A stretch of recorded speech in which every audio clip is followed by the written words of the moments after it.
Okay, I think my stream is back. Let's try this again. Oh my god, stop.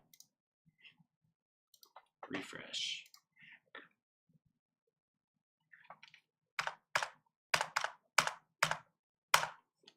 Okay, there we go. I'm back. Part 2. Sorry about that. I don't know why the internet sometimes in engineering 2 is just not the best. So I have time and height of this bouncing tennis ball, but I want to find coefficient of restitution, which is really going to be the change in slope from here to there. So looking at slope before impact and after impact. So instead of plotting the time and position, I'm going to do a diff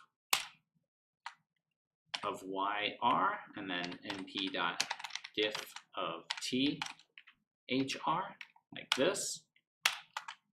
Another way would be like Y1 minus Y0, kind of index it like that. And I'm going to plot like squares. I'm going to plot it as like individual markers.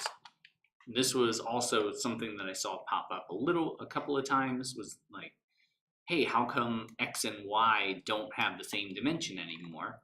And that's because it takes at least 2 points. It takes 2 points to make a slope, to draw a line. So I lose one whenever I use position values to calculate velocity.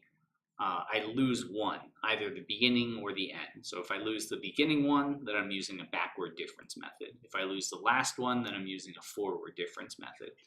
So the solution there is start at 0, go to -1. So now I'm doing a forward difference derivative. And the reason that I chose to use these squares, like actual markers, is I wanted to point out, if you look, this is kind of the ball falling, so it looks like constant acceleration, and then it hits the ground, and there's 1, 2, 3, 4, 5, 6, 7, maybe 8 values that are just trying to track the ball as it's deforming. So this is such high resolution data that it's watching the ball hit the ground, squish down, unsquish, and then come back up. So all this stuff in between, it's really noise because it's not tracking rigid body motion. It's tracking like a deforming solid and trying to make sense out of that velocity. So we don't care about any of that. We only want this bottom value here and this top value here. And there's only 3 impacts. 1, 2, 3. And let's take this. Since these are the values that I care about, I'm going to call that VYHR.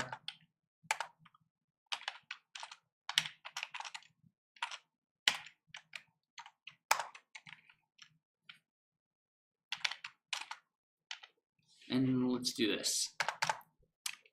NP.max of VYHR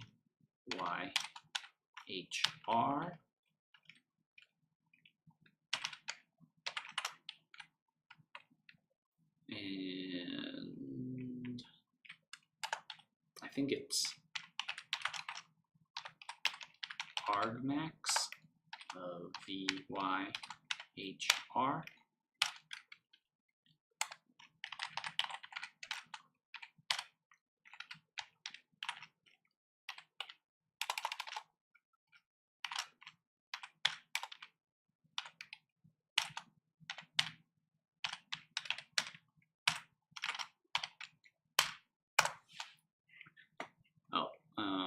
If I could spell VYHR like that.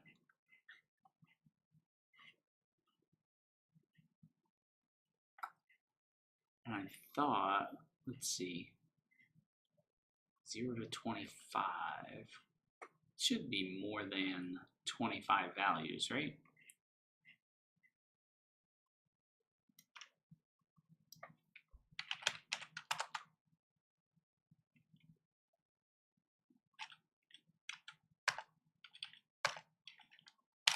gotta double check what these are. IMAX 585,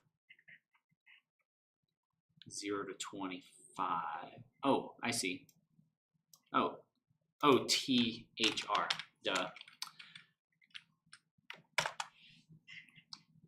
And let's say marker size equals 20, like that. So that's my max speed. Is this? It's so at index 585, the max speed is 4.13, and that's the speed after impact. If I want the minimum speed, or sorry, yeah, if I want the speed before impact, I'm gonna actually, let's do this.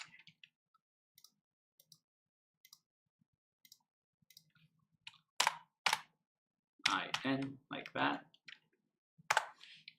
The minimum is 574, again, like 8 spot, maybe 10 things before that. And we're gonna copy this in here, IN. And so it went from 5.5 meters per second to Imax, Vmax, like that. So just looking at everything. So about 11, so there were 11 like positions that were tracked in between the actual like pre-impact speed and post-impact speed. So my coefficient of restitution is, for the, at least for that first one, print first E equals V min over V max. And really, if you want to keep it positive, oh, sorry, it should always be between 0 and 1. So I mixed up, because this is the, it should be post over pre, so it should say max over min, like that. So 0.75. And now if I'm trying to get this next one, I just have to make sure that I'm not including these first two. So I could look for the max and min of max and min values of 570, like 590. So anything more than these values.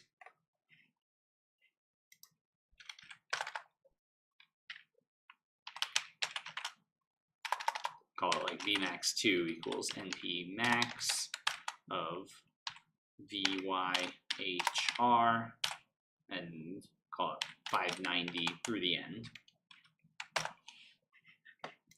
And Vmax2. Now that one's 4.078. Or no.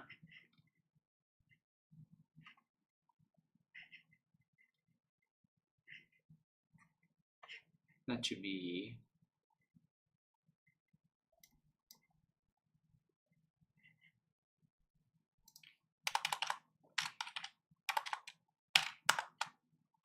yeah, there we go. 3.9, so around 4, and then that V min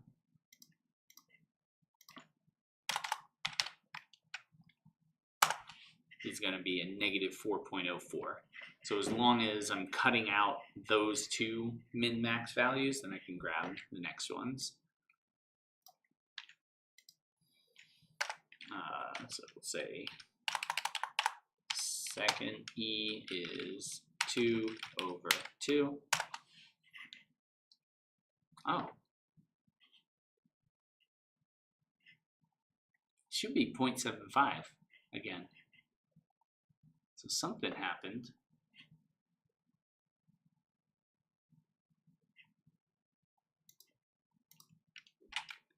What did I do wrong there?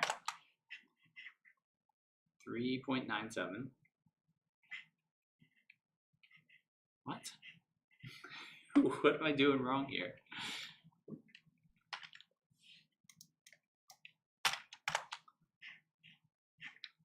4.04. That one looks right.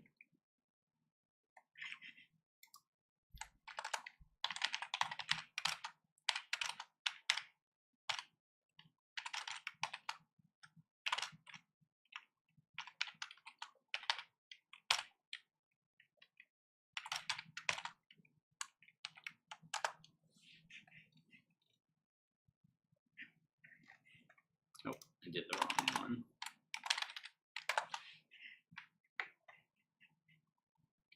Oh, I'm still including some of these down there.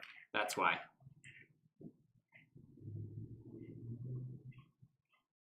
So the max is grabbing this max, not that one. So I need to cut off like 650. No, like 700.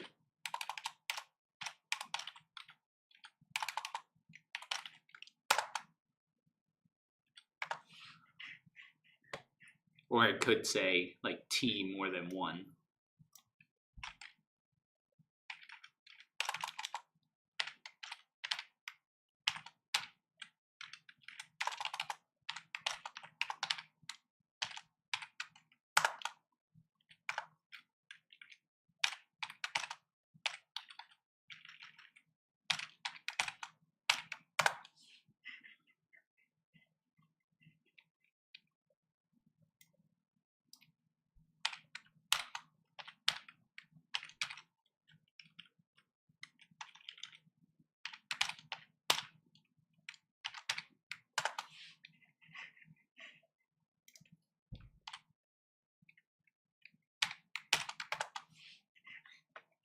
Yeah, then I would grab it. So as long as the max is also not including that other stuff, then that one should work. Now I get 0.75. Okay. Yeah. So sometimes it's good to work through those things and kind of see where the problems pop up. All right, so that first part was just kind of talking about like how we can take data, look at derivatives. The next part is if we know what the differential equations are, how do we take those derivatives and turn them into like answers? So in this part, like this fall drag, I think I saw some people, all right, let's see, chat GPT, because I think I saw some like chat GPT sort of answers.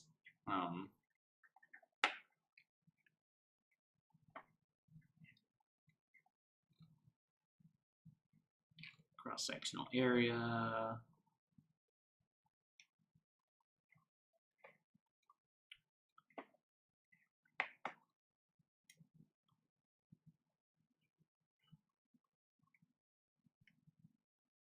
Following Utah. That's weird.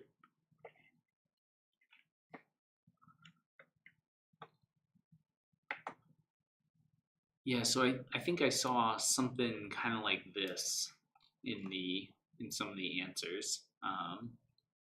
And again, like you can use ChatGPT, but it helps to say like, all right, this is where I got that. So we're not like using ChatGPT to send each other answers and then using ChatGPT like kind of like trying to troubleshoot a robot's work.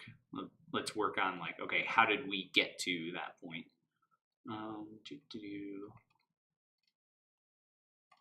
So I mean, it's giving us like some information, but really it's reorganizing information that we already had.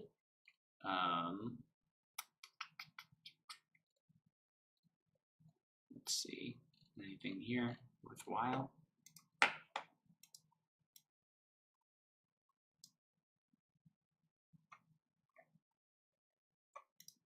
Yeah, I don't know. I don't really see that this is helping us solve the problem, because it's giving us a dVdt, but it's not actually showing us how to integrate the thing.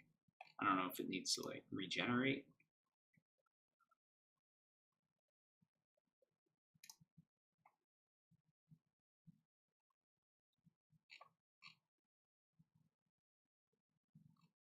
Same information.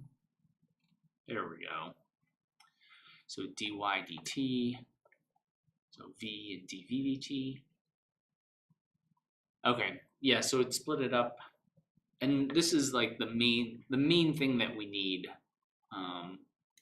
Yeah, it's using solve IVP. Solve IVP is a great integration method that is built into Python.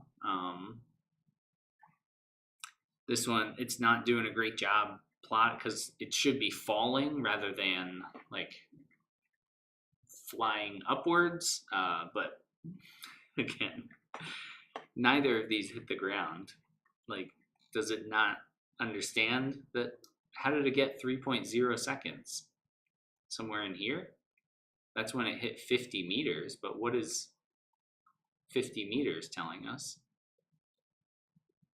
Very strange. And over here it says 0 seconds.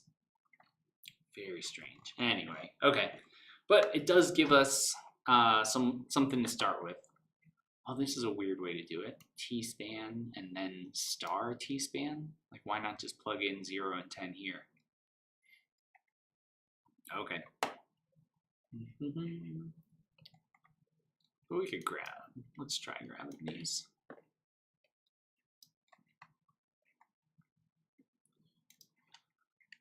Copy that stuff. Paste it in here.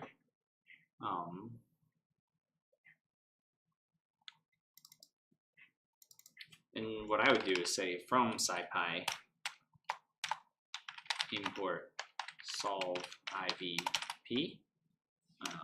Doesn't really chain, like in here, just kind of an awkward way to do it, of saying like integrate.solve IVP when I can just plug in solve IVP. And the way to fix this is we want to say that this is negative. That one is going to be positive. That's only the case if we're falling, that the drag is pointing up and gravity is pointing down, which in this case, that's what's happening because we're going to release it from rest at 10 meters. Our initial velocity is 0.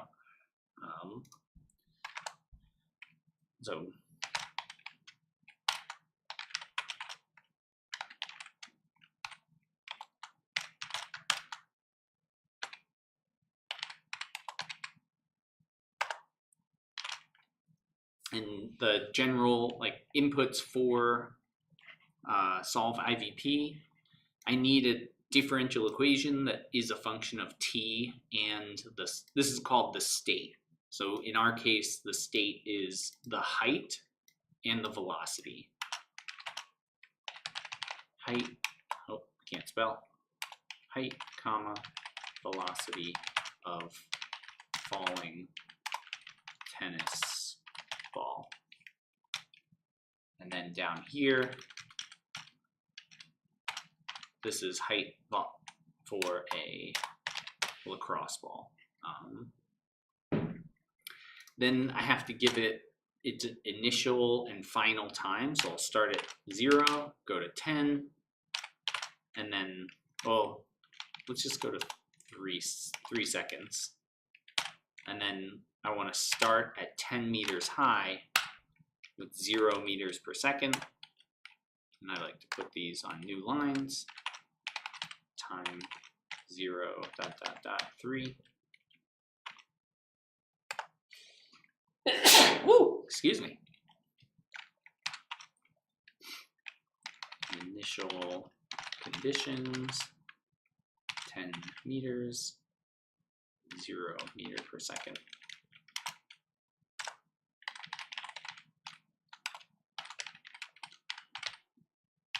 T sol ten dot y bracket 0.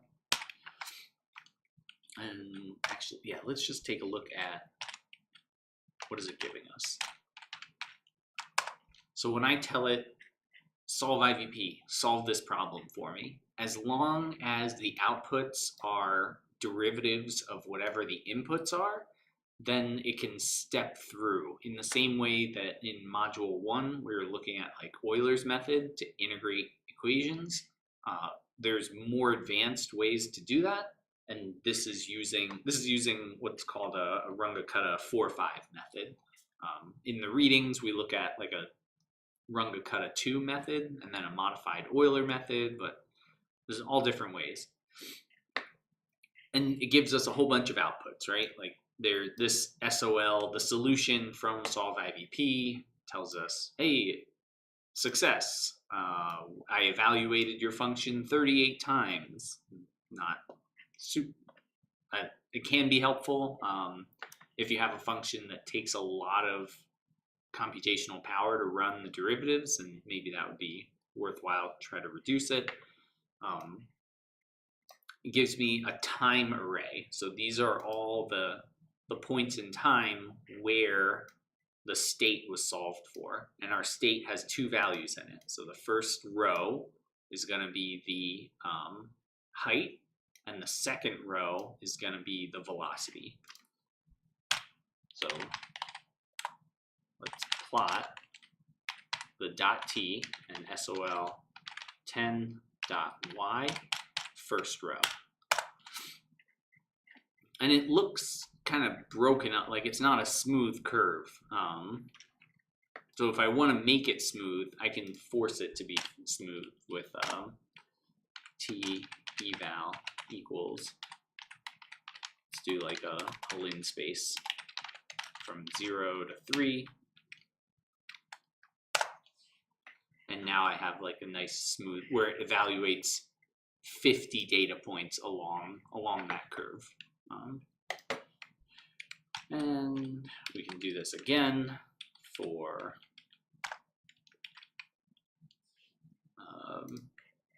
that one should say lacrosse, like that. Yep. And then I'll turn this into LAX, and then these two into LAX. Now I can start to see like what the difference is. That one of them is moving faster than the other. It would probably help to label them.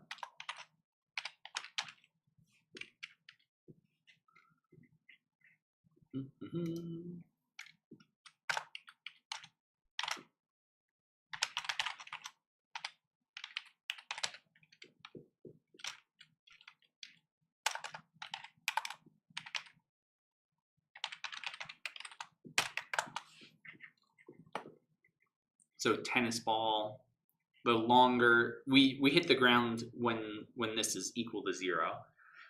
So the tennis ball is definitely moving slower. So the lacrosse ball must have hit the ground before the tennis ball. And if we're trying to figure out like when,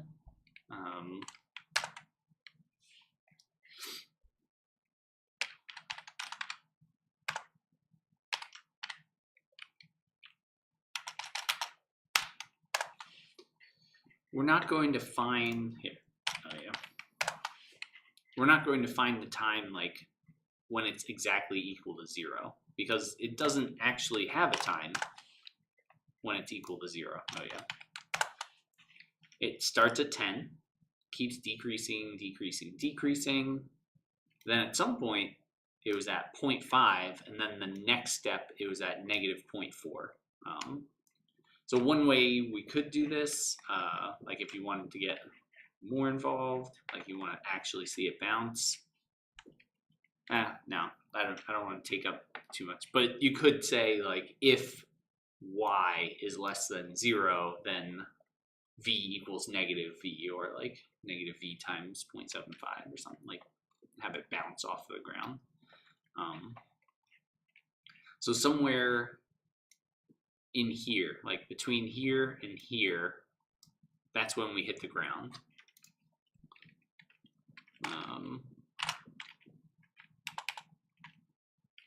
So I could say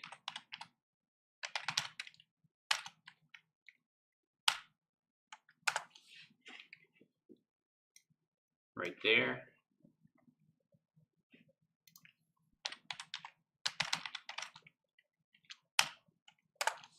Look at the derivative, figure out when it's not equal to 0.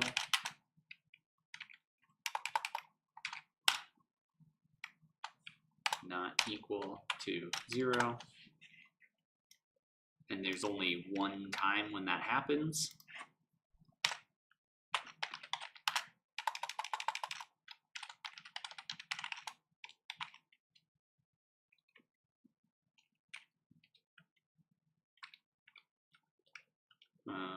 What do I want to do?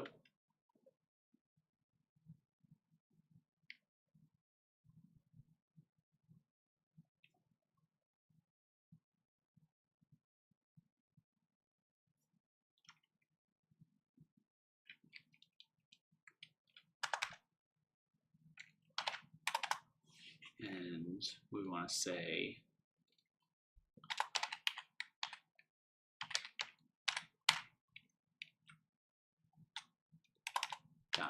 sol lax dot t of I impact. Oh, but I'm missing one because I need to match the dimension because I'm taking a difference. Add one.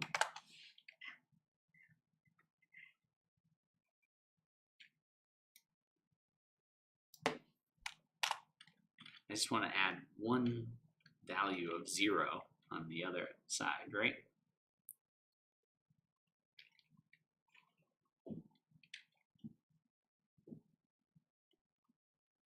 Yeah, what am I trying to do? I just want one extra 0 on either side of this thing, on just one side of it.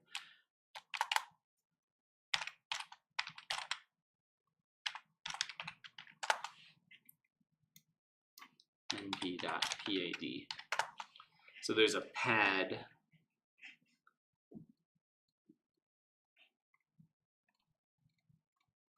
Usually this is how I look at things. So here if I have 0, so 1, 2, 3, 4, constant edge 2 and 3.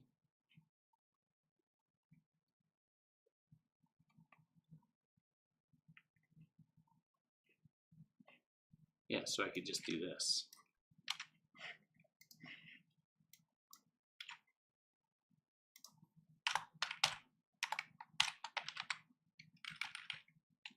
And I just want a 1 and 0.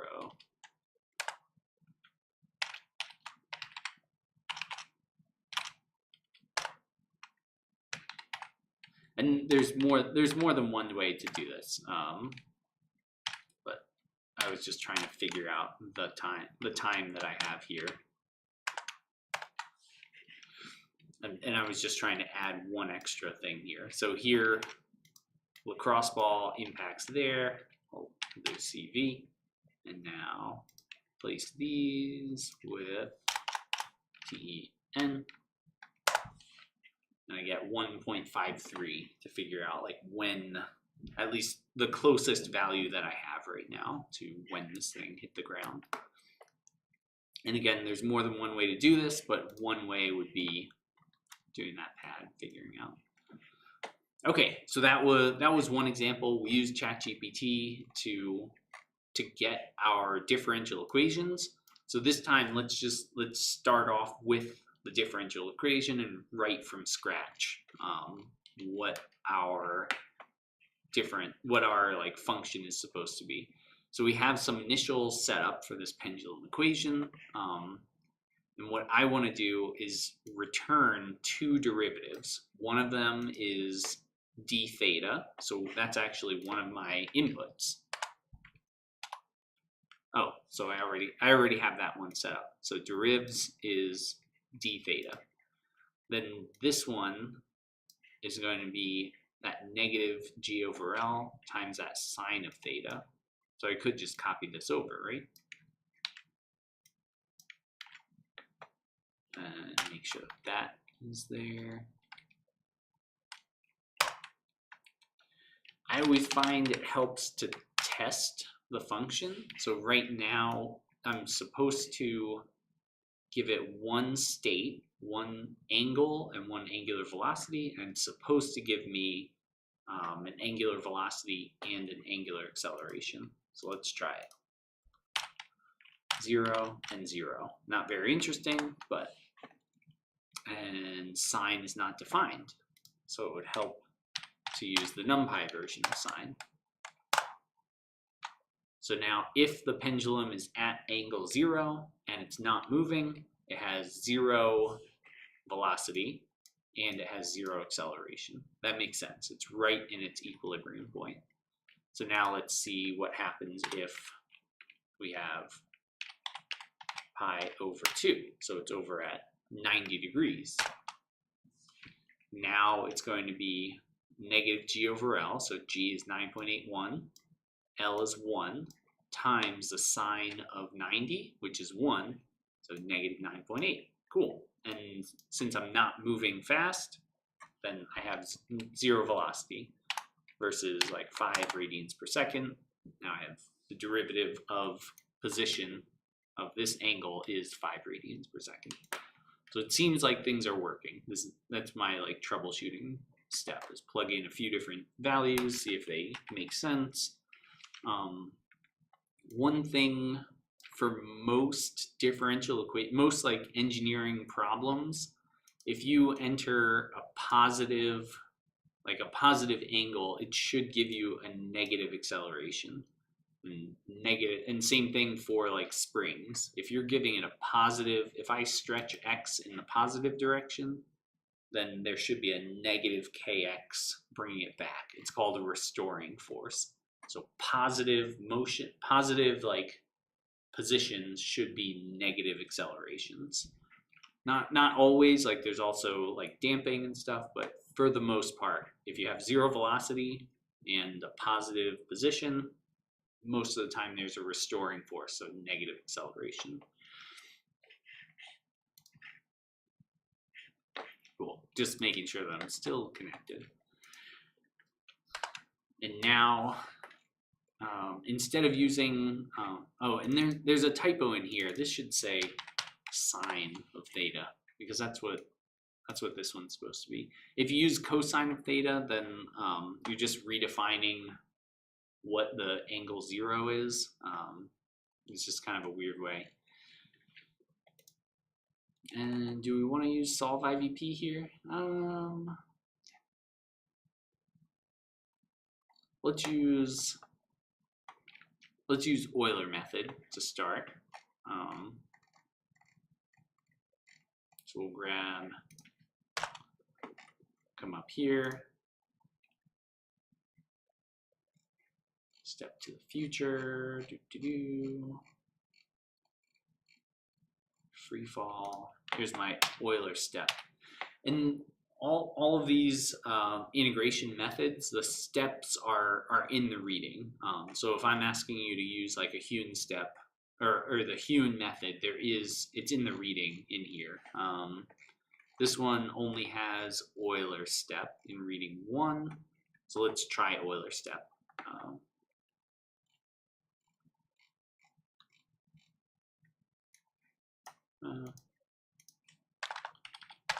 I'll just define it up here.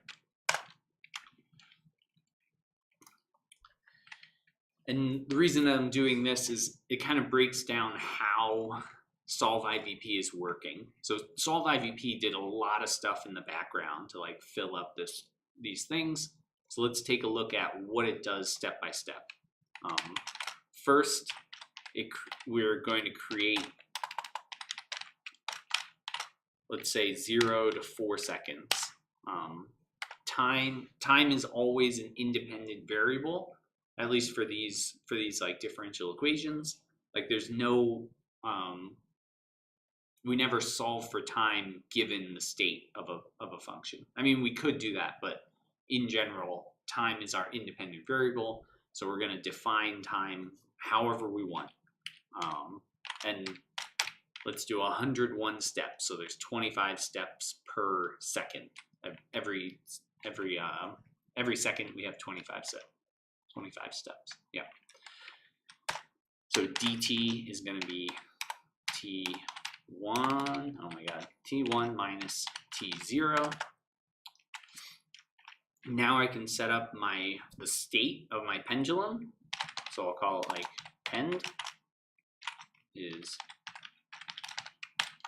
zeros, I need 2 states at every time. So I'm going to say that there are 101 rows, so the length of time is defining my rows, and I like to do it row by row, like every row is a point in time. That's different from solve IVP, but it's fine. And there's 2 columns. My very first row, so row 0, column 0, column 1, is going to be my starting values. So I want to start at pi over 6 and 0 radians per second. So np dot pi over 6 and 0.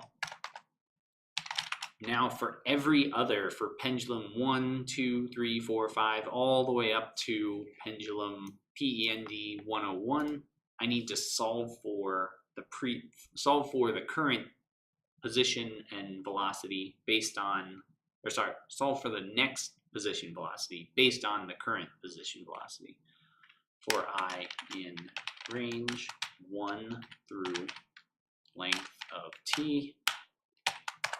So at I equals 1, pend 1 is an Euler step of, and let me double check the inputs, so that it's going to be state right hand side and then dt. So my state is PEND I minus 1. My right hand side is pendulum, and dt I have defined already.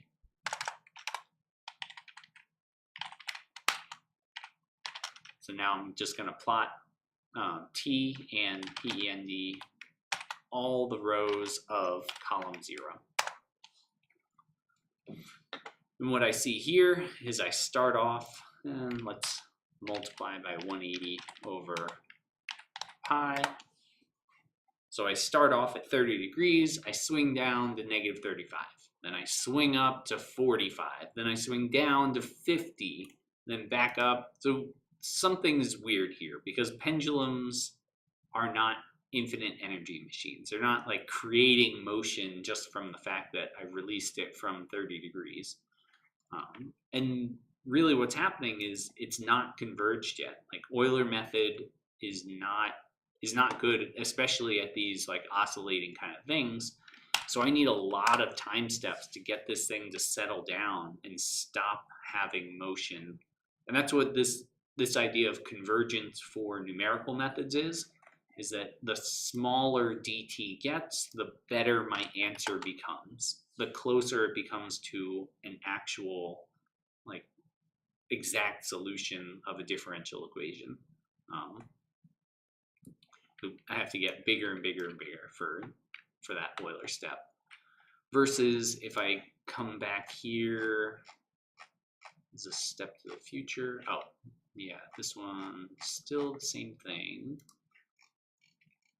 If I go into part 3 reading, this has some better integration methods for oscillating functions, like this Euler-Kromer. That one's a little better. So I could take this and paste it in as well. And now this whole setup is exactly the same. Euler-Kromer instead there. Now let's try 101 again. And already, even with just that the small change. So here, Euler's method, we're just saying that we're taking state plus right-hand side dt. This one, we're using 2 steps, kind of creating a mid-state, and then the state is those mid-derivatives. And just with that, we're already reducing like how much overshoot can happen. We can still get overshoot, so if the time steps are small enough, let's try 11. Yeah, so if you really have big time steps, then you can still have overshooting. But it's not nearly as bad as what we started off with that Euler method. Yeah, cool. And yeah, so coming into here where we're trying to get like the error in that Hune step.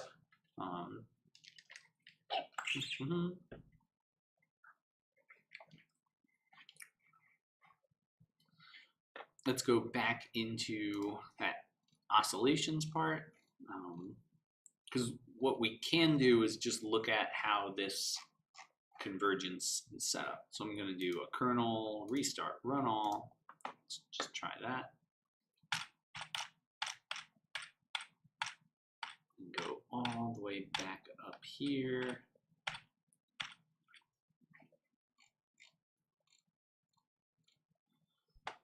And this is showing a plot of this modified Euler's method of creating error values. So one way to do these kind of things is like, all right, I know I want to make this plot. So let me just work my way backwards.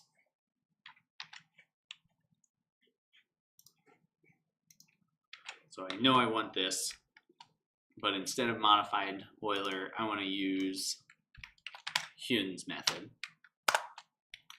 And now it's going to tell me that dt values is not defined.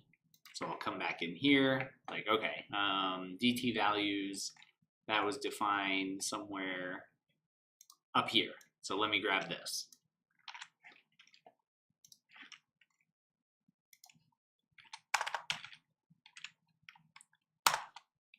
And now it's telling me period was not defined. It's like, okay, well, period is, we gotta come back up here. Where did we get our period?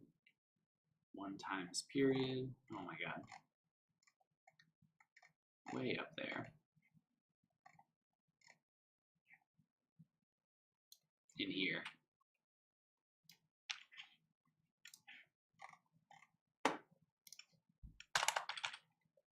Like that. Now it's telling me x0 is not defined. So we'll come back, find that x0. And I think all we need is this.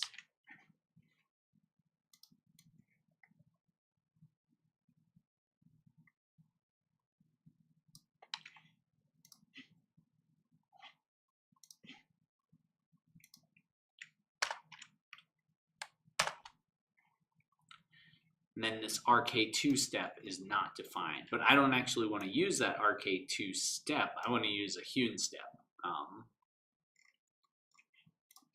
So let's do 2 things. One, we'll get the first thing to work. So let's just copy over our RK2 step. That way we can see that it works.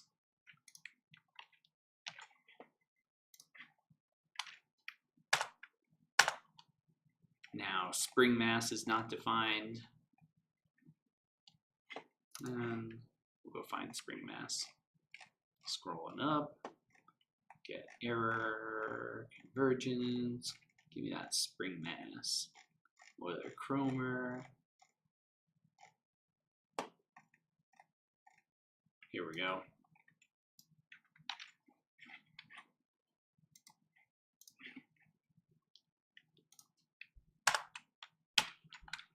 So define spring mass, define my Runge-Kutta, and now error values is not defined. So we're going to come back down to that part where we're trying to plot it.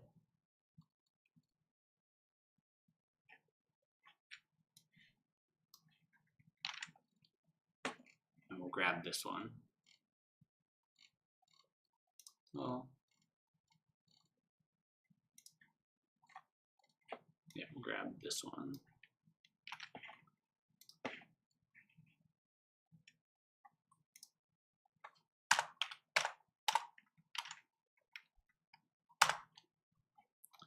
Get error is not defined. All right, we'll go back up and find the get error. And this is one way of calculating error, of just taking whatever the max time is and figuring out what is the difference between what I expected and the actual result.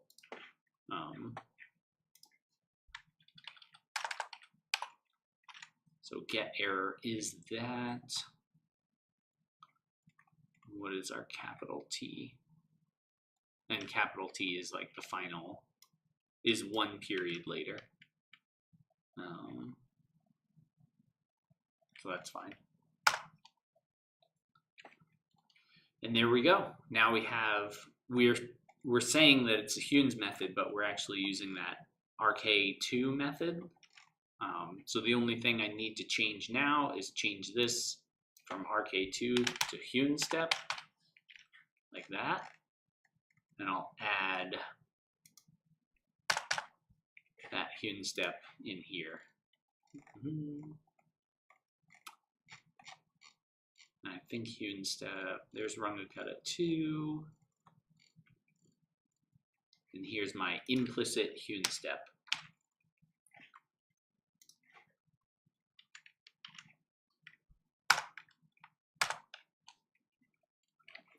And sure enough, it's there. It is the same plot, like it's a slope of 2 convergence. So we're doing something right. It looks good. And one thing that I noticed was that a lot of people defined a Hume step, but it seemed like maybe ChatGPT was sending you off on a wild goose chase. I need an integration method that uses the Hume step. Let's see what happens there. Yeah, so it is, Hume step is a Rungekutta method, but it's an implicit Runge, at least the one that we're talking about in this module. It's an implicit Rungekutta, second order Rungekutta method. So I mean, here it's like thinking and talk. I say thinking, but that's anthropomorphizing it. It's processing the data that I gave it. So I gave it new data. It's running it through these big transform models and then generating a whole bunch of stuff. Here, now I'm actually getting to that Hume step, and let's see if it actually has any implicit method. No.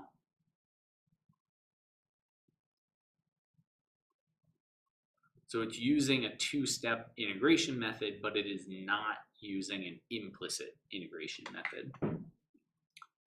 Let's just make a new chat.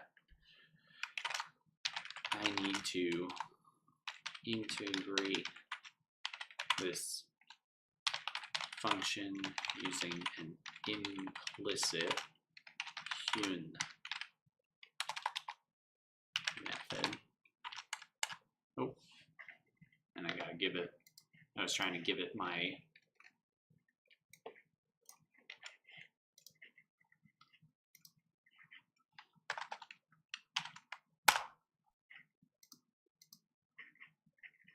stop, send.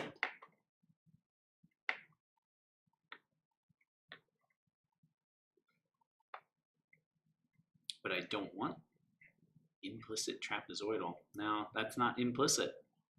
Let's see if it actually figures it out.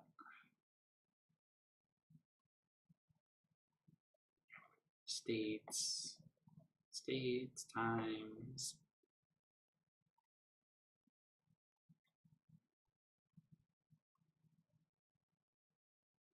Oh, interesting.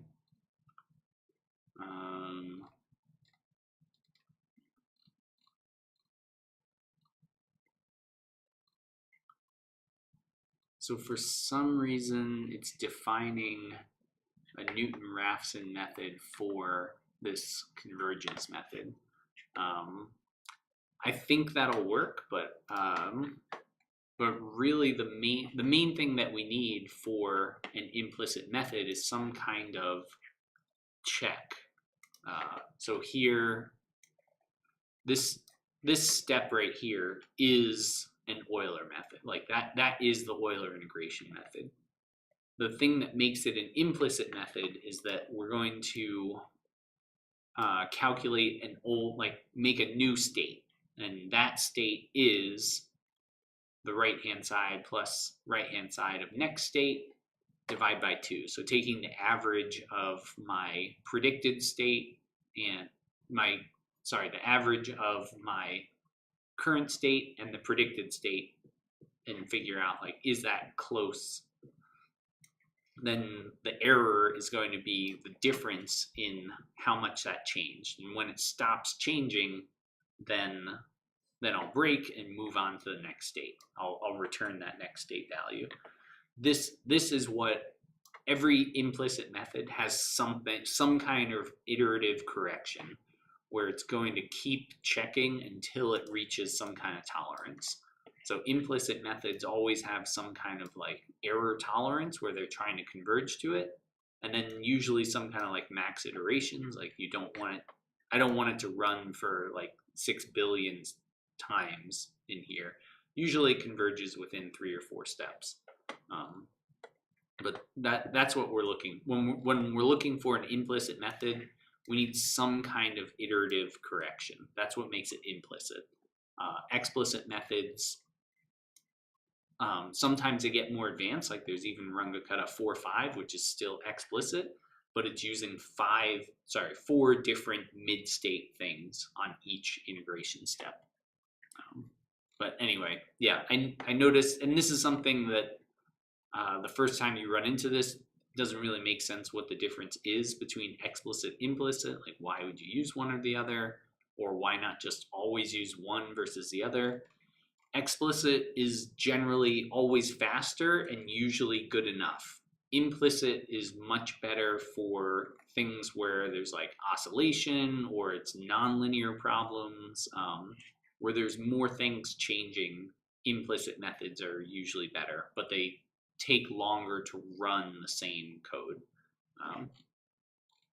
Just giving you too much information on some of this.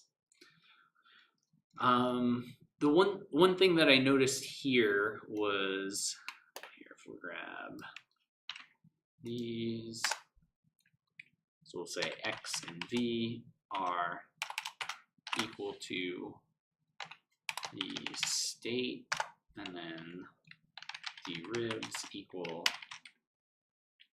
np.array of that. And I do need a negative sign here because it's got to be negative.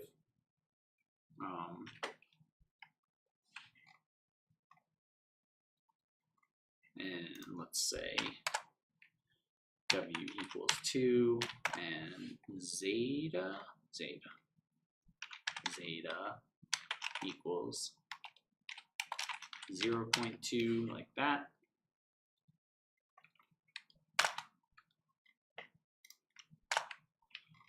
And now, if I'm gonna use Euler, Runge-Kutta, and Hune, I can set it up in the same way. Yeah, do I want to do all that? All right, yeah, we'll run through that, and then this one, for the most part, the one thing that I noticed on this, on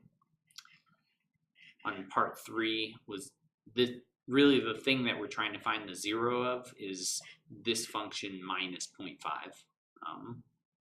Like if you don't subtract that 0.5, you'll never actually find a 0. And then because, yeah, anyway, we'll come back to it.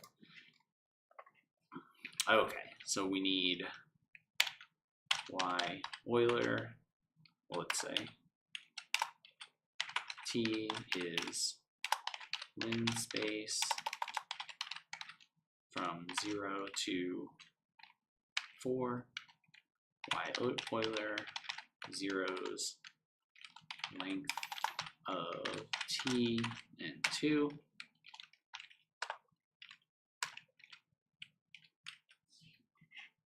And rk2 hue, like that. So just setting up my functions.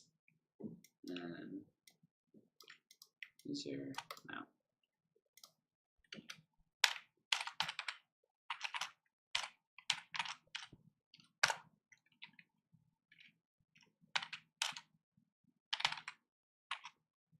Oh yeah, bracket 0, bracket 0.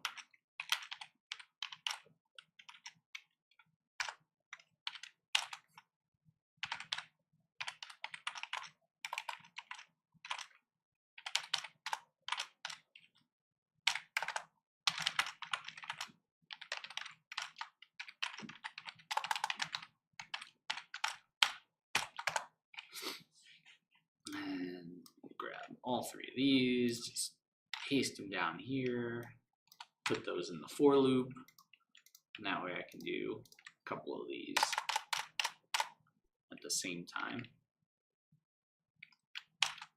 STEP of, so I'm going to use the 3 different steps, and I don't want, this is going to say I, and this is going to say y, y something, bracket I minus 1 is my current, my right hand side is that SMD equation, my time step is dt, and now I need to say Euler step, and now this one needs to be the RK2 step, this one needs to say Hune step, and this one's going to say RK2, and that's going to HEU and Euler. Let's plot T, Y, EUL, colon 0. Oh.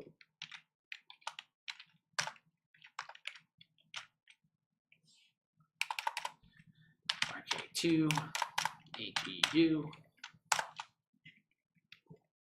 Oh, and let's do a little bit longer. Let's go to 10 seconds.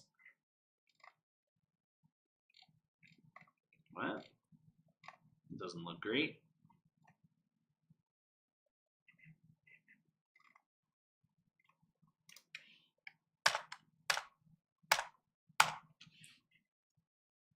That looks like a free fall equation. Maybe I should double check.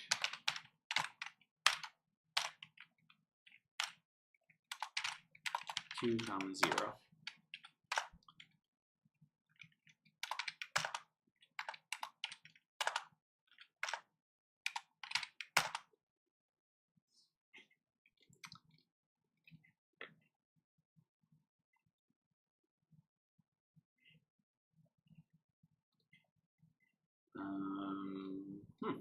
What am I doing wrong here?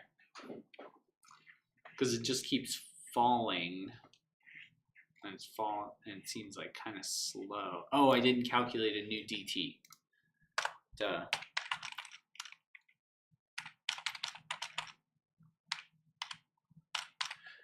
So whatever, and here, let's do this. So dt was still 3 milliseconds. So although I think I'm plotting from 0 to 10 seconds, really I'm plotting from 0 to like 53 milliseconds, or maybe 150 milliseconds. So I need to recalculate dt based on that lin space. There we go. All right, so the default value for lin space is that it's 50 time steps. And let's see, 1, 2, it's roughly 3. I can already see that there's something wrong with that Euler method. So I can limit the y-axis. Let's change this to like -3 to 3. And now I can see the the Hyun and the Runge-Kutta are getting closer, but they're not quite converged. So maybe instead of 50, I need like 75 steps. Now they're even closer. So let's do like 101. This I would call converged for those two methods. So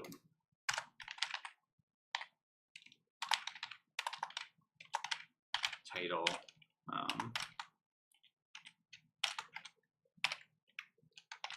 Hyun and RK2 converged.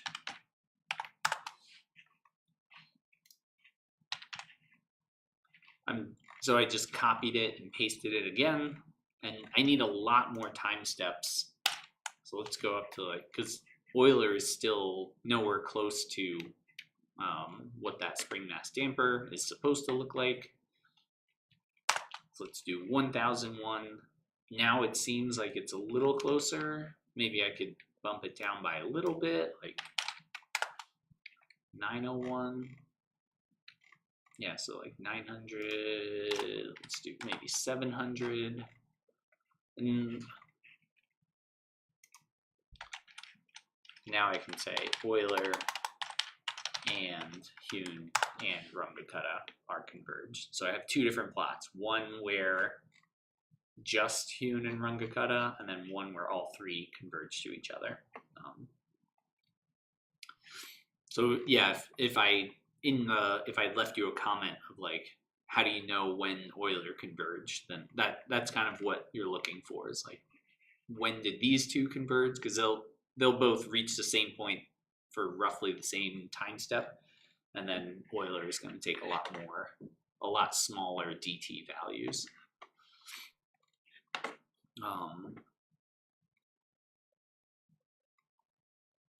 Okay, so here, and so for this problem, same thing. This same thing that we were just doing, like working backwards. Like we know what we want, so let's work backwards from there. That's what we're trying to do here. Is like we're trying to, rather than predicting this motion, we're trying to predict this motion. So we need this like fall drag equation. Then we need this, I mean, we can use Runge-Kutta or we can use whatever we want. We need this FV.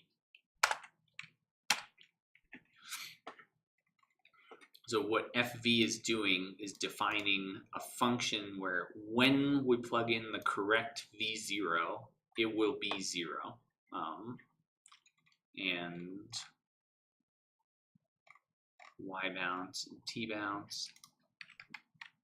So and one way to double check it is, oh yeah, here, Y bounce. Already it tells me that Y bounce is not defined, so I want to define that.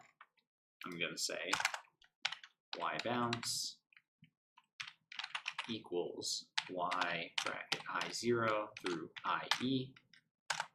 T bounce equals T bracket I0 through IE. Okay, so I have that, and now I should be able to test. The error went away. If I say that it's 3 meters per second, then I get an error of 0.03 meters. So that's pretty darn close. Like I'm already 2.6 millimeters away with that initial guess. If I say 2, then now I'm like 6 centimeters away, like, or sorry, 63 centimeters away. So getting further away. But once I have this function defined, then I can use root finding methods to get to the answer of what I'm looking for. So this one uses a mod secant method.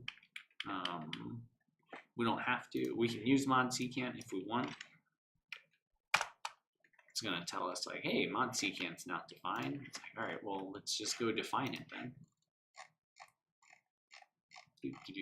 Coming up, RK2, fall drag. on secant. So we'll just copy that in, put it in another cell like that.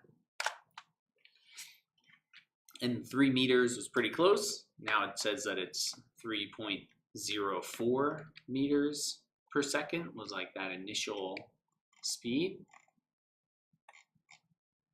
And I can double check this. So coming back down into that, into here.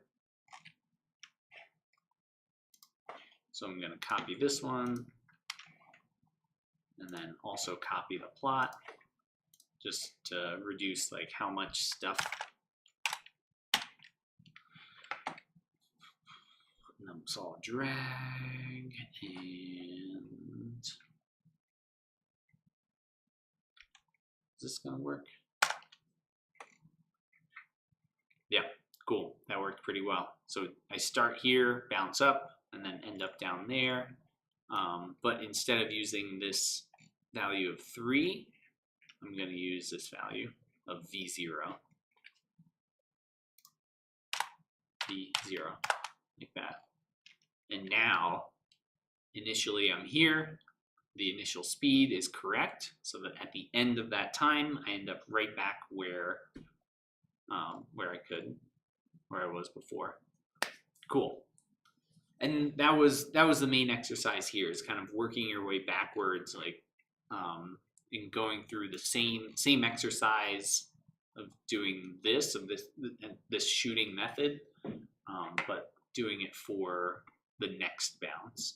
So not trying to reinvent the wheel here, but just grabbing some existing code and kind of rearranging things to get it to work for you. So initially that bounce was 4 meters per second, and then this bounce is like now 3.0 something meters per second. Cool. Those were the main, these were like the main things that I saw. And usually, and again, like this is hard work to do. And you can see like we already use like a whole bunch of code. A lot of it you can grab from the reading, like you don't have to start from scratch.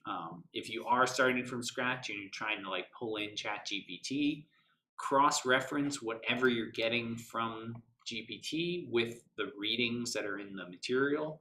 You can even try like adding the markdown files from, so like in here, cancel.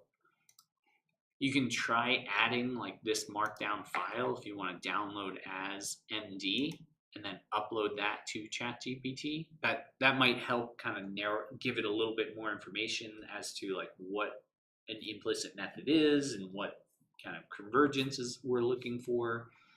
But just as you're trying to like work on these things. Yeah, and this Newton-Raphson like defining Jacobians and these kind of things, like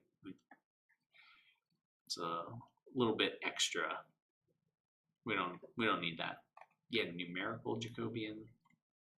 Now for Newton-Raphson should have like a function and the derivative of like the actual calculate, like hand calculated derivative as the two inputs. Using a numerical derivative just turns it back into a modified secant method, which is fine. Like modified secant method works really well, but if you're gonna use Newton-Raphson, then you need the function and its actual like handwritten derivative. Cool. All right. Thanks so much. Keep up the great work, and I will see you next time.